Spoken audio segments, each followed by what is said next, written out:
কি অনুপাতে 20 টাকা কেজি ধরে চা মিশালে মিশ্রণের মূল্য প্রতি কেজি 16.50 টাকায় বিক্রি করতে পারে। অর্থাৎ একটা 4 কেজি হচ্ছে 15 টাকা আর একটা কেজি হচ্ছে 20 টাকা। আমার মিডিল একটা মান পেয়ে গেছি 16.50, তাই তো 16.50, তাই না পেয়েছি। যখন আমরা দুটো দাম পাবো এবং বিক্রি করলে তার মিডিল দামে বিক্রি করব, তখন সেটাকে বলা হয় মিক্সচার অ্যালিগেশন প্রসেস করলে হয়ে যাবে। তাহলে এটা হচ্ছে 16.50। এটা বিয়োগ করলে কত হচ্ছে? 20 থেকে 16.50 বিয়োগ করলে 3.5, আর এটা কত? 1.5। এইবার এটা হচ্ছে 15 টাকা কেজি ধরে চা, এটা 20 টাকা কেজি ধরে চা, এটা বিক্রি হয়েছে।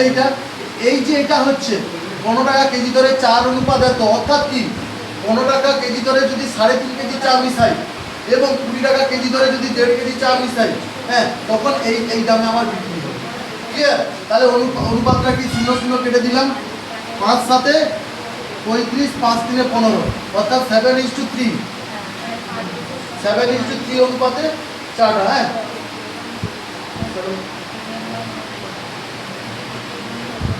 একটা ট্রেন আবার অপোজিট সাইড থেকে আসছে, তখন আমরা কি করি?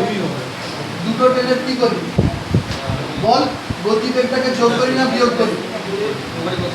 একই দিকে আসছে মানে স্পিড বেড়ে যাচ্ছে না, তাহলে যোগ হবে।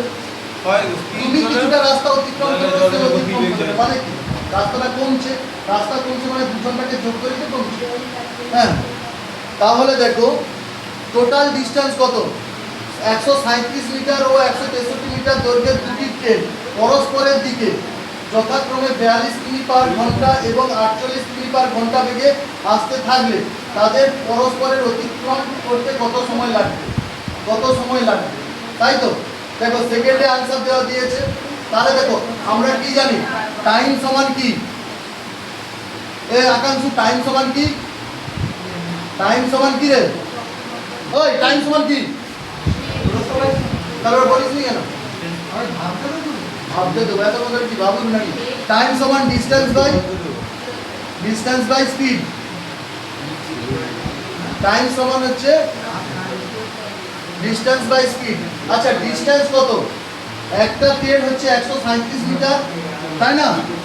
ওই একটা ট্রেন 137 মিটার আর একটা ট্রেন কত? 163 মিটার, তাই তো?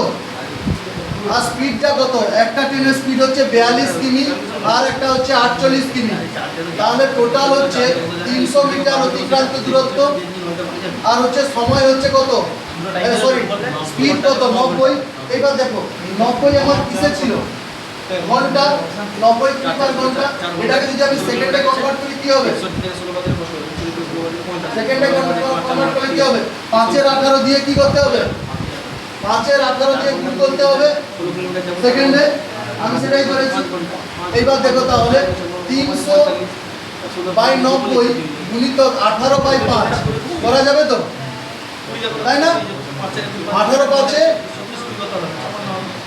5 6 30, 12 5 60, অর্থাৎ 12 সেকেন্ডে একে অপরকে ক্রস করবে। 12 সেকেন্ড আছে অপশনে?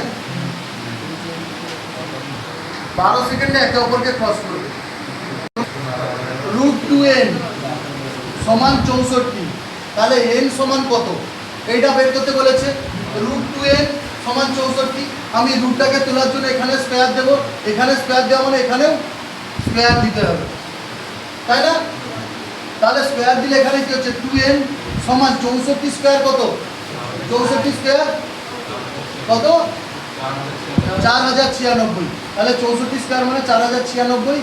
তাহলে n সমান কত? 4096/2 সমান কত? 2048। আনসার হবে 2048। ঠিক আছে? এটা মানে আনসারটা বলে দিচ্ছি। বুঝে দিচ্ছি আমি কি বলেছে দেখো। একটি ঘুড়ি ও লাটাইয়ের দাম একসাথে 1 টাকা 10 পয়সা। কি এর? লাটাইয়ের দাম ঘুড়ি থেকে 1 টাকা বেশি।